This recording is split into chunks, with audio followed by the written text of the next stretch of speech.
empecé a entender la práctica y sus complejidades y asumir plenamente que aislarnos como universidad produce empobrecimiento y compartir produce crecimiento.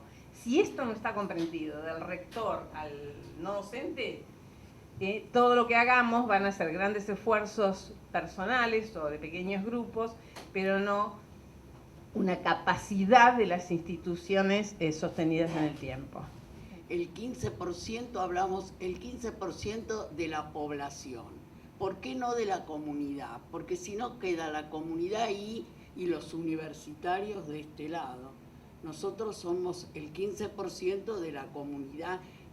Tenemos que pensar que somos integrantes de la comunidad. Coincide un poco con lo que dice ella, que no es solo ir a buscar la comunidad, son los vulnerables en ciertas cosas, porque no es solamente vulnerables los pobres, los ricos son vulnerables en otras cosas. Por eso cuando hablamos de vulnerabilidad, a mí me gusta que se diga vulnerable en tal cosa, necesitado en tal cosa. No siempre el 15 acá y los otros, otros 100, ¿no? Es a todos una reflexión y sobre todo, porque en el discurso de ustedes, y a veces yo también hablo la comunidad y los quedamos. Quería hacer una breve, creo que se escucha igual, ¿no? No se precisa. Un brevísimo comentario, como reafirmando un poco lo que hablamos en las últimas intervenciones.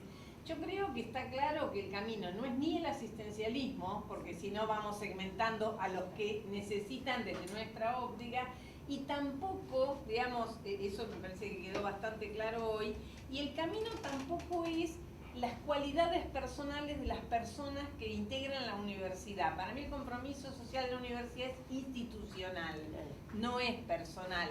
Obviamente requiere de la propia institución que trabaje en su comunidad interna para que todos los profesores, con su, digamos, diversidad cultural y de origen, tomen conciencia que están trabajando en una función fundamental de la universidad y que si están adentro de la universidad es porque van a enseñar, van a asumir su responsabilidad social y van a investigar. O sea, independientemente del background con el que llegan a la universidad, si forman parte de la universidad es eso. Entonces yo ahí quería remarcar esto del compromiso institucional y del no asistencialismo. Pensar mucho cuando habló la doctora de los temas de las preguntas filosóficas, ¿no? Y después se habló también de la responsabilidad social, digamos, de todo, digamos, el compromiso social, la responsabilidad que tiene que tener una universidad. Y de los criterios para ir cambiando, para ir modificando una cultura universitaria. Y yo también me hago una pregunta y para que me la contesten, digamos, estos criterios tienen que ver con una pregunta primero y fundamental, que es el para qué una universidad. Es decir, ¿para qué se erige una universidad? ¿Cuál es el criterio fundamental desde el que se parte, ¿no? ¿Cuál es, en definitiva, aquello que quiere buscar la universidad? ¿Solo clientes? Digamos, desde este criterio, digamos, también se intenta establecer una dinámica de un proyecto de país. Digamos, ¿la universidad se están pensando eso? ¿Se busca eso realmente? ¿O directamente se buscan elementos tácticos, digamos, de mejora en la eficacia, pero sin pensar en lo primero? ¿Sí? No sé si entendió la pregunta. Yo creo que, digamos, como premisa básica, la universidad, al ser una institución de tantos siglos de historia, mucho de lo que es su misión está dado por la tradición y por esta concepción, ¿no? Esta representación social que, bueno, se fue forjando a lo largo del tiempo en contextos sociales que se han transformado totalmente. Entonces, cuando hablábamos de creación y distribución de conocimiento hace 500 años, no tiene nada que ver con los mecanismos y procesos de creación y distribución del conocimiento en el siglo XXI, que como dijo también hoy María Cristina en su charla, el conocimiento no se construye hoy solo adentro de las instituciones instituciones formadoras, todo lo contrario, gran parte del conocimiento se genera afuera, y creo que la universidad, bueno, está lentamente ajustándose, siendo una universidad, como una institución, como todas las instituciones formadoras, más conservadora de la tradición, haciendo todo un esfuerzo interno de transformación, que creo que se está dando, pero que a veces no tiene la dinámica que se requeriría para ir, no sé, al compás de los tiempos. Es decir, en la universidad hay un serio replanteo sobre las funciones universitarias, es un tema de discusión permanente, es un tema mundial, digamos, ¿no? Y de discusión mundial del mundo universitario, que hoy es muy internacional en su dinámica, y me parece que está sobre el tapete, que está bastante olvidada o perdida todavía al interior más que al exterior, esta idea de que la universidad es el lugar donde se forman profesionales y se enseña, nada más. Creo que eso subsiste en el imaginario social, pero adentro de la universidad ya no, y diría que estamos en camino, ¿no?, de revisión de la responsabilidad social, con términos que son nuevos, que hace 10 años nadie hablaba, que en los últimos 10 años empezó a usar una determinada terminología, pero los problemas están vistos y discutidos, me parece, de hace bastante. No sé si querés agregar algo. Complementaría, estoy totalmente de acuerdo con lo que dice la doctora, complementaría con el tema de uno de los proyectos de extensión universitaria más importantes que tuvo nuestro país fue el proyecto de la UBA de la Isla Maciel, que todavía está María Teresa Sirven, Amanda Tubes, un montón de gente que sostuvo ese proyecto, que fue uno de los proyectos fundamentales que tuvo la Universidad Pública Argentina.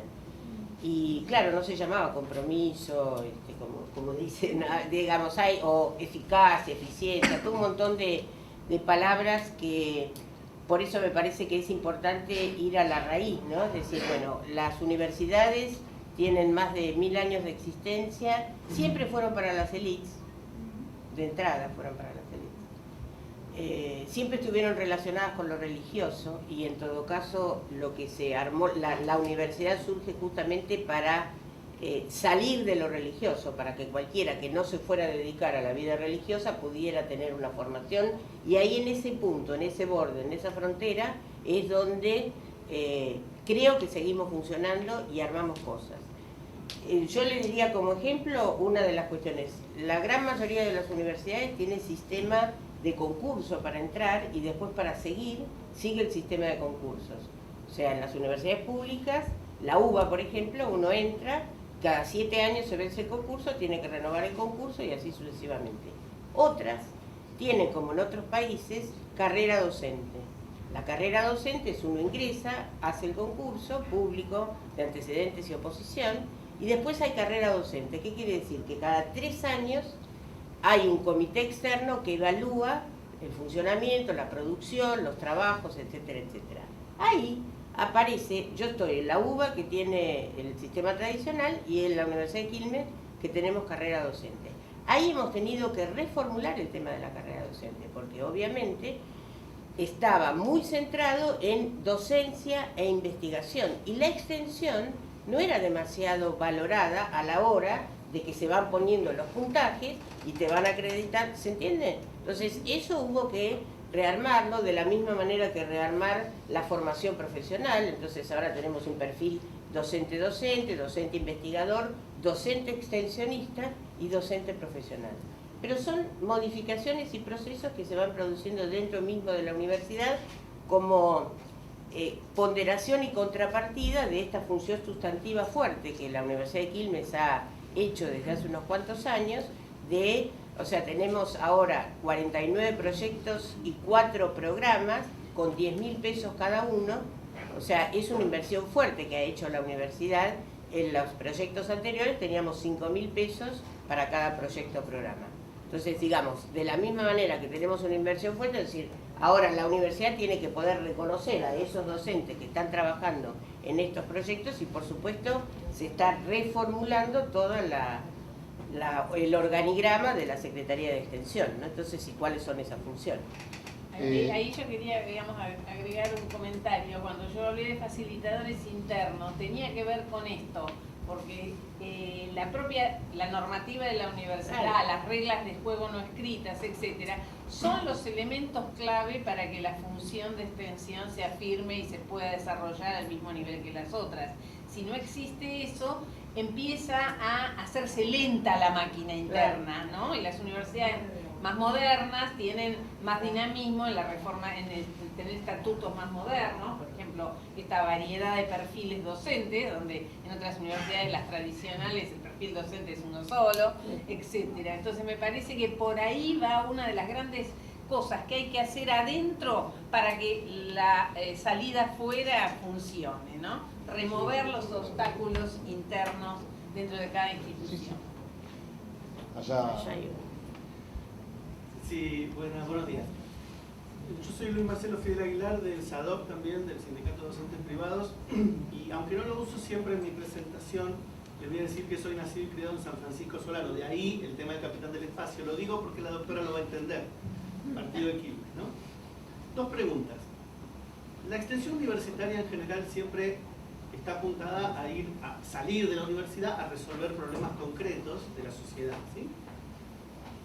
En particular, en la universidad privada existe un problema concreto que es la relación de la universidad con sus trabajadores docentes, ¿no? En cuanto a derechos, salarios, bueno, un montón de cosas que están muy problematizadas, sobre todo en los últimos tiempos. Habrán escuchado algunas acciones que se han dado, por ejemplo, porque una universidad muy prestigiosa de la Ciudad de Buenos Aires despidió a un grupo de docentes por haberse afiliado al sindicato. ¿Cómo puede intervenir la extensión universitaria en este tipo de problemas? Digo, porque es el que está más cercano, el que tengo al lado de mi oficina, digo, es el que está ahí, comparto todos los días. Esa es una pregunta. Segunda, en la década del 70 hubo un gran auge de la extensión universitaria de mano de las organizaciones políticas, los centros de estudiantes, digo, dentro de las universidades, que fueron al Gran Buenos Aires, al conurbano, a hacer estas prácticas de extensión universitaria. Pero ahí se producía un ruido muy intenso que tenía que ver con, de ambas partes, se veían así, al otro como utilitariamente. El alumno o el profesor que llegaba al barrio veía a ese grupo como su objeto de estudio, y el grupo veía a aquel que venía como aquel a quien le podía sacar algo para su propio beneficio. Y nunca se pudo establecer una real relación de confianza entre uno y otro grupo. Creo yo, por lo menos lo que se comentaba en aquella época, era una cuestión de diferencias sociales muy marcadas que no podían superarse, digamos, no podían acercarse. ¿Cómo ven estos dos temas? Yo un aporte, porque planteo cosas muy complejas, pero en mi experiencia en el mundo de la universidad privada y en el de la pública, lo cual me permite ver las diferencias y las semejanzas, el tema de la extensión, yo creo que hay un factor hoy que ayuda, y es que desde parte del Estado, desde parte de la ley universitaria, la Secretaría de Políticas Universitarias y básicamente el trabajo de la CONEAU, nos están diciendo, si una universidad es esto, hace las tres funciones. Así que usted hace las tres funciones y no es una universidad, ¿no? O sea que hay un criterio impuesto de alguna manera desde afuera, pero que tiene que ver con acreditación. Yo acredito si hago estas cosas. El primer obstáculo que muchas universidades privadas tienen con esto es la forma de designación de los docentes, que en muchos casos no es por cargo, sino por horas, ¿no? Por horas de clase. Con lo cual, el sistema de horas de clase hace imposible, o sea, porque yo tengo una carrera con tantas horas en el plan de estudio, designo profesores por esas horas, esos profesores no van a hacer ni investigación ni extensión, punto. Porque no se trata de que después donen su tiempo en una actividad, digamos, asistencial. Se trata de que es parte de su función como docentes universitarios. Quiere decir que las instituciones privadas tienen que como revisar algunos de estos criterios con los que operan, ¿no? En el campo de la, digamos, de la docencia universitaria. Entonces, este tipo de obstáculos para las universidades privadas genera como dificultades a la hora de concretar y darle más espacio a estas funciones. Yo creo que hay un proceso, ¿no? Muchas universidades privadas están revisando tanto su normativa como las formas de trabajo, por lo menos en un primer paso para acreditar y en un segundo paso para funcionar genuinamente como universidades. También se plantea el tema de que la universidad privada no tiene subsidios del Estado. Y no tiene subsidios del Estado porque por legítima justicia los subsidios del Estado son para la educación obligatoria, ¿no? Y la universidad no es educación obligatoria, ¿no? Entonces, porque bueno, el Estado subsidia a instituciones formadoras, pero que brindan niveles obligatorios de educación. Y estas son las reglas de juego. Las reglas de juego que sí, bueno, que hay muchas maneras en la vinculación con el mundo de las empresas, en relación con otras organizaciones, en la prestación de servicios, donde las universidades privadas pueden iniciar el camino de poder contar con recursos para transformar la designación de los profesores. Es decir, no hay camino, no hay soluciones fáciles. Hay soluciones muy difíciles que van a venir de una transformación de la lógica de las universidades privadas. No sé si respondí. Sí, yo lo que le agregaría además con respecto a la pregunta que vos hacías es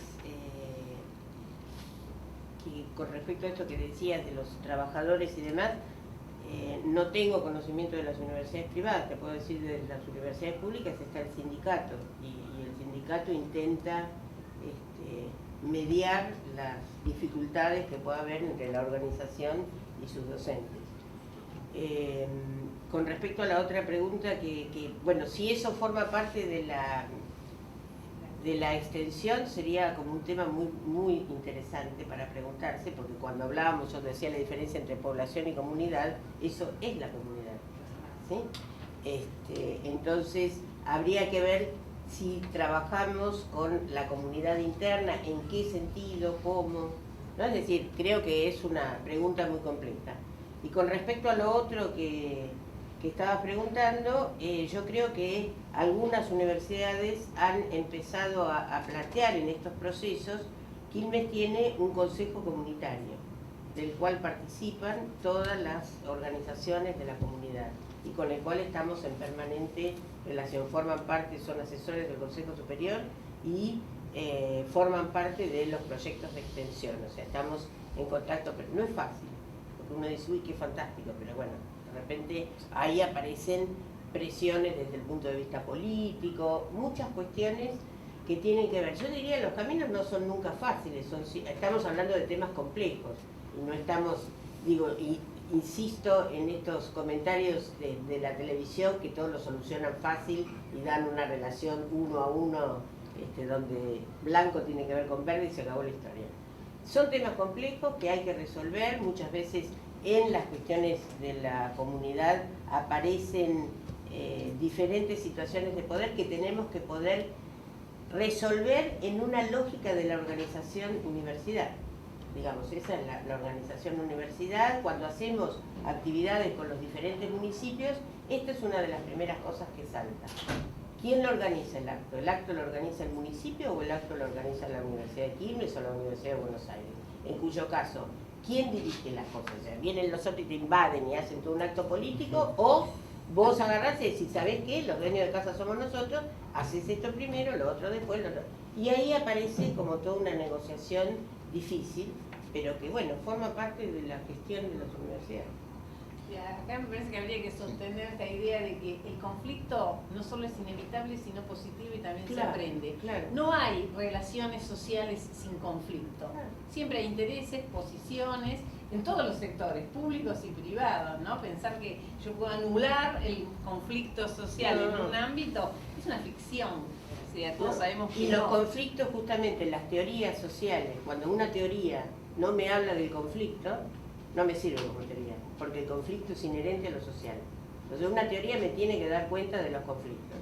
Y por otro lado, quería cerrar con la pregunta que vos hacías, las relaciones que se establecían, esas relaciones de uso, donde entre los estudiantes muchas veces de ciertas agrupaciones políticas cuando van a trabajar a ciertos lugares, yo creo que muchas veces nos juegan en contra. Una de las cuestiones que tenemos que, por eso decía, por ejemplo, el voluntariado que financia la Secretaría de Políticas Universitarias. Se anotan un montón, pero a la hora de ir a los lugares, después dejan de ir, porque hay todo un montón de expectativas que no se cumplen, miedos que les van surgiendo, y entonces si no tenés un lugar donde de repente se sostenga qué es lo que les pasa a ellos y cómo se maneja esa situación, que hay que crear confianza, no porque vengamos de la universidad todo el mundo va a tener confianza en nosotros, o de un partido político o de una iglesia.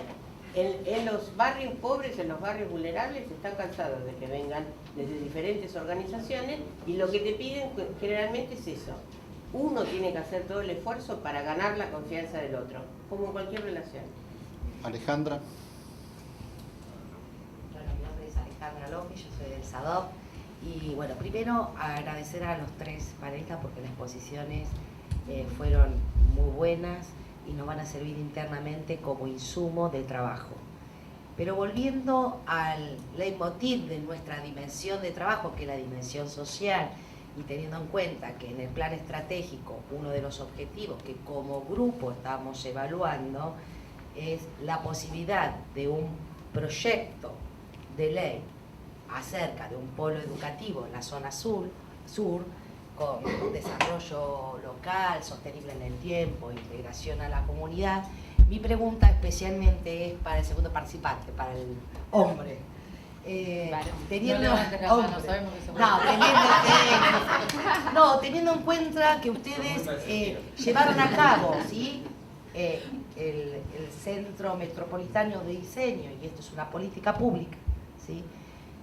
Lo instalaron como política pública, lo presentaron, surgió este proyecto, fue aprobado y hoy vemos caminar este proyecto. Sí me interesaría en breves minutos que nos cuente los primeros avatares de la presentación de este proyecto, qué diagnóstico hicieron para relevar la necesidad en esta zona puntual, ¿sí? De acuerdo a lo que ustedes manejaron para poder evaluar la necesidad de un centro metropolitano de diseño con la articulación en la comunidad. Teniendo en cuenta que nosotros como grupo, si llevamos a cabo esto, ¿sí? No vamos a trabajar puntualmente, ¿sí? Vamos a ver caminar el proyecto, pero vamos a generar o a engendrar la posibilidad de sacar a la luz, ¿sí? Y vehiculizar con otros actores sociales la posibilidad de llevar a cabo un proyecto de ley como polo educativo en la zona sur. Por eso te pediría, te robo 10 minutos si nos podés contar el germen de este proyecto, porque hemos visto esta parte y como grupo nos interesa lo incipiente, que es los instrumentos que nosotros también vamos a evaluar, que algunas cosas ya relevamos, el diagnóstico en la zona, qué pasa en la zona sur, por qué esta necesidad, pero creo que todavía nos faltan algunos otros elementos para poder plasmar, ¿sí? En la realidad, poder llevar a cabo la posibilidad de llevar a cabo este proyecto, ¿no? Como una iniciativa. Antes de dar lugar a la respuesta del licenciado Bogadro, deberíamos finalizar acá la primera parte del panel, luego de la respuesta del licenciado, ya lo avanzado de la hora y que nos hemos extendido más. Bueno, voy a ser breve. Primero, yo lo había mencionado en mi presentación y lo quiero reiterar, el CMD, no, digamos, si bien nosotros como gestión, digamos, terminamos creo que es exactamente lo mismo, terminamos el edificio, el proyecto tiene 10 años, con lo cual la gestión que lo inicia se desarrolla en el año 2001, creo que estaba Ibarra como jefe de gobierno en ese momento.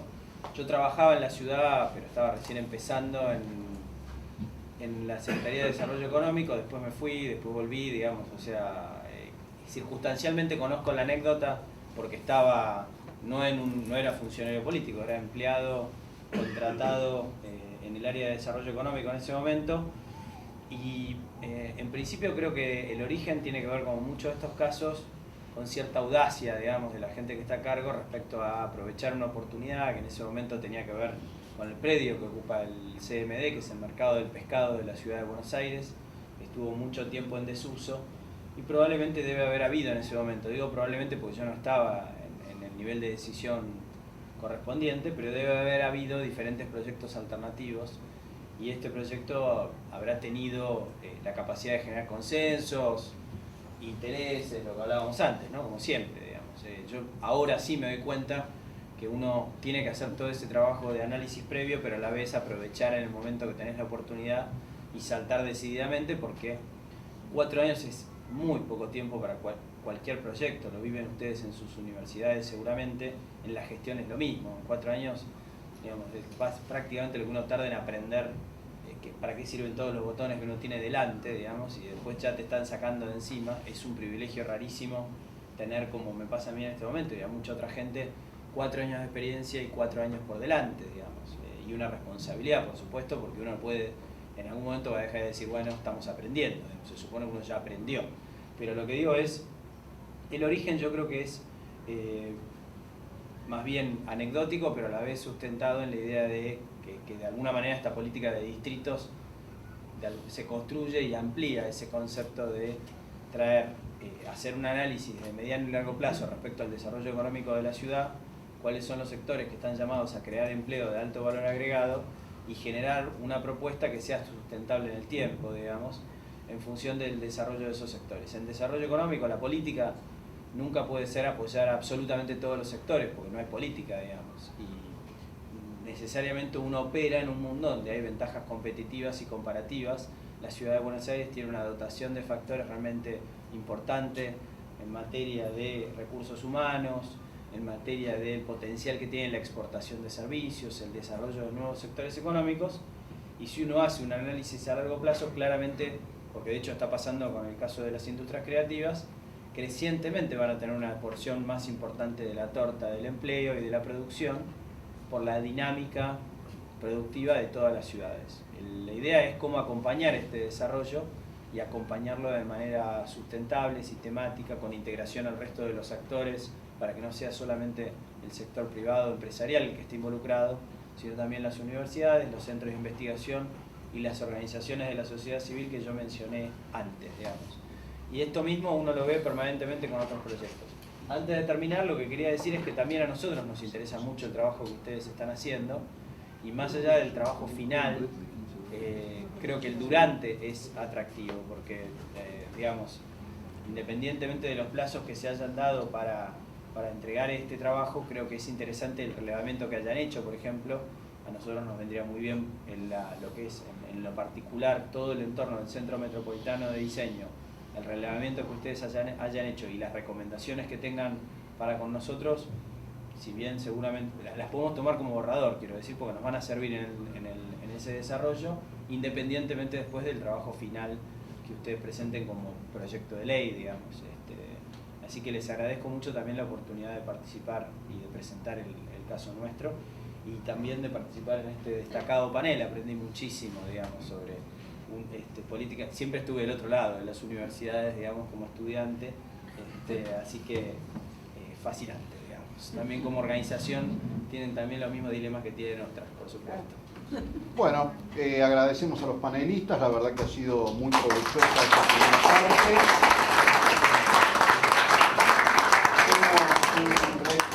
Lo invitamos entonces a comenzar al doctor Kertzet de la Universidad de Flores.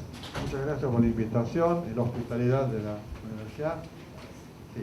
Hicimos un pequeño resumen entre el rector actual, que es el magíster Néstor Blanco, la arquitecta Fische, que está atrás, que es la vicerrectora académica, y yo que soy rector emeritus, o decrepitus, no sé. Decrepitus.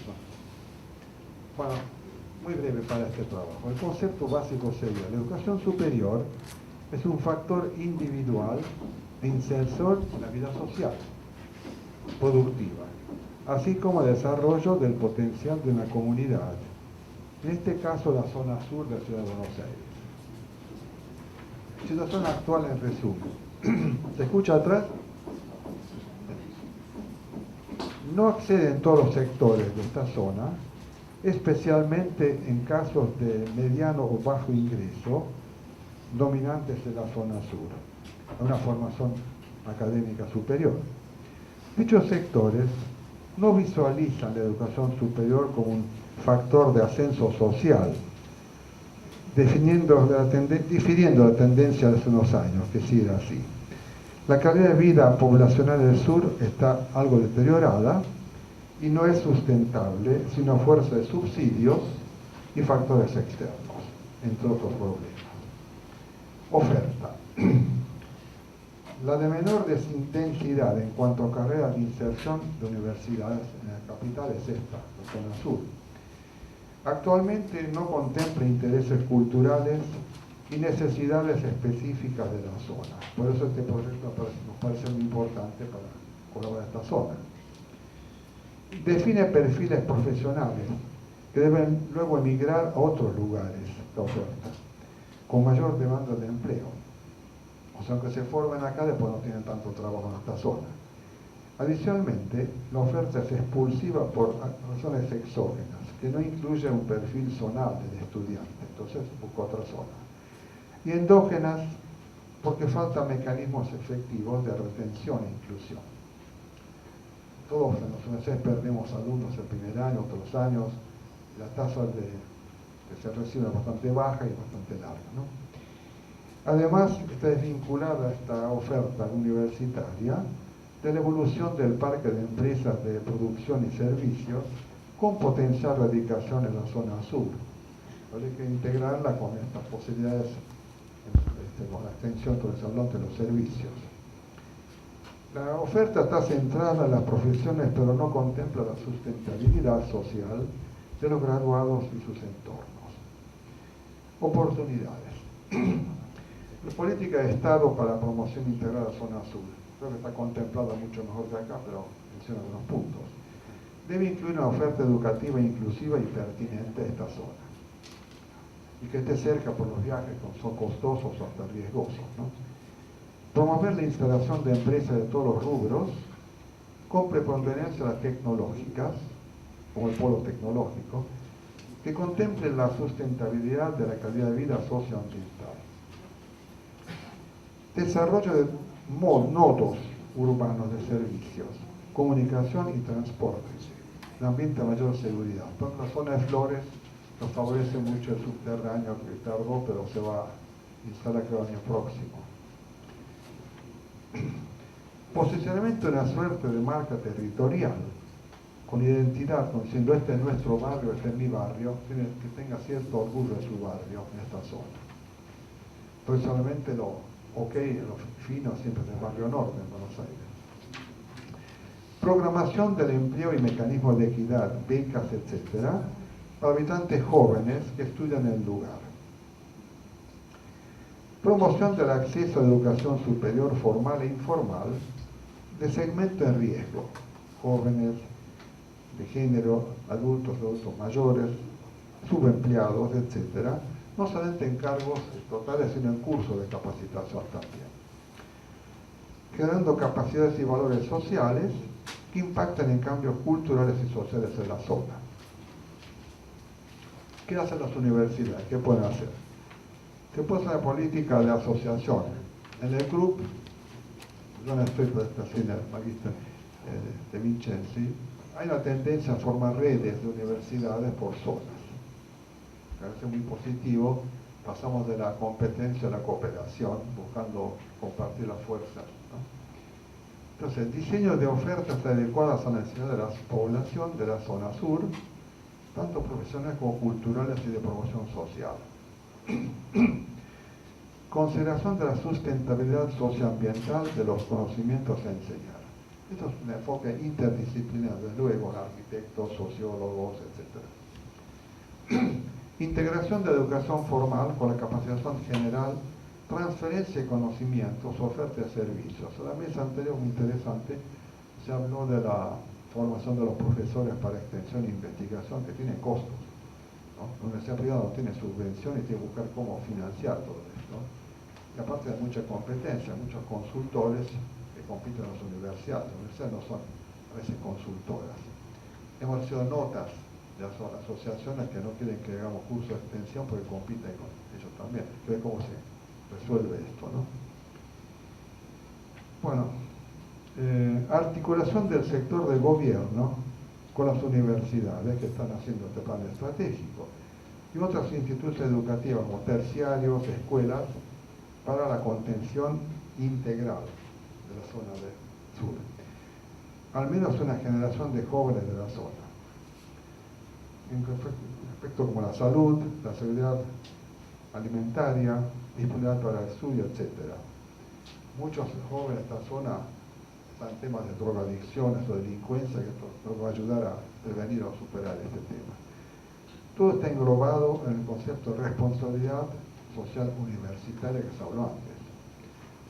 Un compromiso de hacer flores. ¿Qué podemos hacer nosotros? Nos parece que esto es incipiente y pequeño. Tengo cierta experiencia en la zona suroeste de la ciudad, con inserción en sectores medios y medios bajos, a los que atiende la universidad desde su iniciación. Formuló su misión, edificó el perfil de sus carreras sobre fundamentos científicos y éticos, así como en investigación, en 3 ejes: calidad de vida, de salud, social y ambiental. Por trayectoria de responsabilidad social universitaria, especialmente en la zona de influencia, Flores y la zona sur.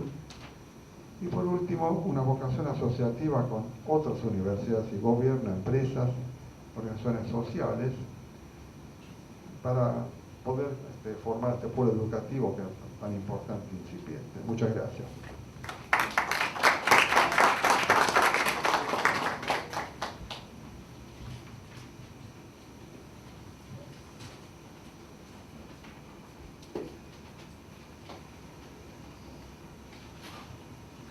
Es el turno entonces de la profesora Ana María Rabaglia, subsecretaria de Inclusión Escolar y Pedagógica. ¿Se me escuchan? Me arreglo sin como manejar los anteojos. Bueno, yo voy a comenzar por darle unos datos aburridos porque son estadísticos, pero para proyectarlos, para que ustedes puedan tener una idea en primer término de cómo se distribuye lo que es la demanda, la matrícula de los distintos niveles que le competen al Ministerio de Educación de la ciudad. El comparativo es 2009-2010, yo les he remarcado en el 2010 la zona sur, para que ustedes vean entre norte y sur la diferencia de demanda de matrícula y de contención de matrícula. Hay un total de 6.400 en el nivel inicial contra 3.780, pero se las dejo un ratito para que la puedan analizar. Y la matrícula es del nivel inicial, 45 días a 5 años y está por edades. ¿Se escucha, no? Sí, perfecto. En el nivel primario se vuelve a repetir, tienen marcada la zona sur de la norte. ¿Por qué zona sur y zona norte y no zona centro, donde ustedes ven que sí es más elevada? Porque geográficamente la zona centro ocupa, para que ustedes tengan una idea, se divide por distrito 9 distritos, mientras que zona sur y zona norte son 6 distritos. Entonces, geográficamente, la zona centro es mucho más grande, por eso eleva el número. Pero en cuanto a demanda y a cantidad de alumnos, la zona sur es la que más demanda tiene. ¿Esto es primaria? Eso es primaria. Primero a séptimo. Yo, si alguno está interesado, después se los mandamos los datos, porque yo sé que esta parte es engorrosa.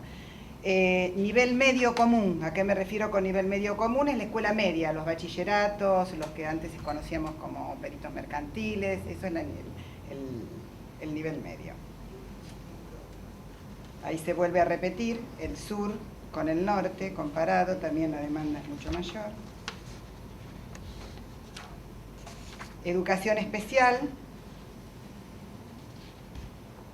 sur y norte.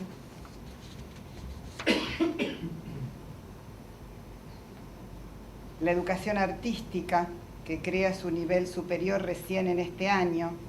Fíjense la demanda de la zona sur, 521, la demanda que está contenida, porque hay otra demanda que no está satisfecha, que eso sería motivo de otra extensa conversación, que es esa demanda que uno no puede responder en la zona que se origina y trata de reubicarla en otra zona. En este momento tenemos más o menos unos 30 micros que salen de la zona sur para llevar alumnos de nivel inicial y nivel primario a otras zonas de la capital. adultos.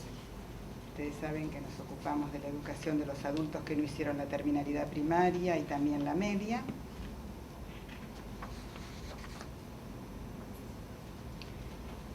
Y el nivel superior, que ahí en el nivel superior, fíjense que tenemos más alumnos relocalizados en zona norte y en zona centro que en zona sur.